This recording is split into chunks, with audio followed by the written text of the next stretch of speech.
Magandang araw sa inyong lahat. Isa pong ibabahagi ko itong isang bahagi ng ating kasaysayan kung paano ang perang pilak ay naging agimat, naging tinatawag na anting-anting.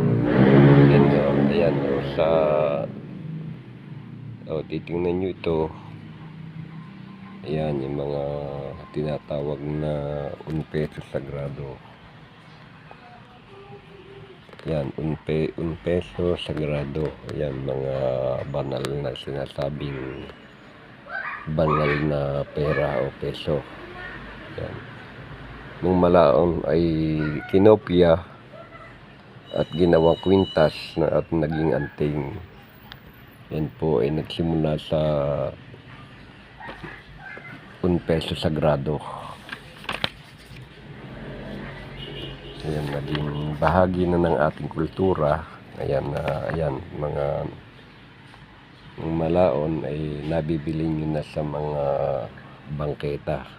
Ayan, sa malapit sa mga simbahan, lalo na kung may pista. Ayan. Yan ang peso sagrado na nung malaon ay naging kwintas, ginawang agimat.